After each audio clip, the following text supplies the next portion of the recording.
കാത്ത ഗ്രാമം കൊതിക്കാറുണ്ടെന്നും.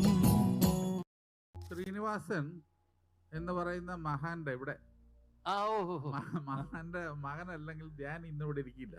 അത് സത്യമാണ്. സത്യമാണ്. ആദ്യം ശ്രീനിവാസനെ മനസ്സിലാക്കുക, എന്നിട്ട് വേണം ശ്രീനിവാസനെ പറ്റി ക്രിട്ടിസൈസ് ചെയ്യാൻ. ശ്രീനിവാസൻ ഏറ്റവും അടുത്ത് മനസ്സിലാക്കിയ ആള് ഞാനാ, എന്റെ അച്ഛനാണ്. മനസ്സിലായില്ലേ? ഞാൻ മനസ്സിലാക്കിയ അത്രയൊന്നും ചേട്ടൻ എന്തായാലും മനസ്സിലാക്കിയിട്ടുണ്ടാവില്ല ശ്രീനിവാസനെ കുറിച്ച്. അതെന്തായാലും ഇല്ല. ഇതൊക്കെ പറഞ്ഞാലും എനിക്കൊരു കാര്യം പറയാം, എനിക്ക് ലോകത്തിൽ ഏറ്റവും സ്നേഹവും ഇഷ്ടമുള്ള മനുഷ്യൻ എന്റെ അച്ഛനാണ്. അയാള് കഴിഞ്ഞിട്ടേ ഉള്ളൂ എനിക്ക് ലോകത്തിൽ എന്തും. താങ്ങാനാവാത്ത ദുഃഖഭാരം ഈ നിമിഷം ആർക്കും ആശ്വസിപ്പിക്കാൻ കഴിയില്ല. അത് ധ്യാനെ ആണെങ്കിലും വിനീതിനെ ആണെങ്കിലും. അത് എന്താന്ന് പറഞ്ഞാല് ചെറുപ്പം മുതലേ ഇവര് സ്കൂളിൽ പോകുമ്പോൾ പരീക്ഷക്കെന്നല്ല നിത്യേന അവിടെ ഒരു മുത്തപ്പൻ്റെ അതും ഇതും ഫോട്ടോ വെച്ചിട്ട് അവർ രണ്ടുപേരെ ഞാൻ പ്രാർത്ഥിപ്പിക്കും. അപ്പൊ ഇവർ എവിടെ പോകുമ്പോൾ ഒന്ന് തൊഴുതിട്ടാ പോവുക. ആ ശീലം ഇപ്പോഴും ഉണ്ട്. ചെറുപ്പത്തില് ആ ശീലം ഇല്ലെങ്കിൽ ഇവനിപ്പൊ പ്രാർത്ഥിക്കൂല. ഇവിടെ ഒരു പൂജയുണ്ട്, അവിടെ നോക്കി പ്രാർത്ഥിച്ചിട്ടാ പോവുക. രണ്ടാളും ചെയ്യും.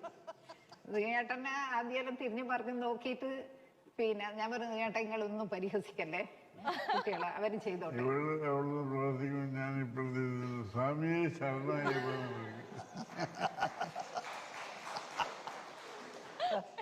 അല്ല, ഞാൻ അങ്ങനെയല്ല.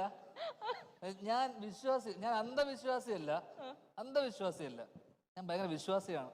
ഞാൻ അമ്പലങ്ങളിൽ പോകാറില്ല. പക്ഷെ എല്ലാ ദിവസവും വീട്ടിൽ നിന്ന് എഴുന്നേൽക്കുന്ന സമയത്ത് എൻ്റെ വീട്ടിലുള്ള പൂജാമുറിയിൽ ഒരു നേരം പ്രാർത്ഥിച്ചിട്ട് ഞാൻ ഇറങ്ങാറ്. തീർച്ചയായിട്ടും വിശ്വാസിയാണ്. ശ്രീനിവാസൻ എന്നേക്കുമായി മടങ്ങുകയാണ്. ഇത്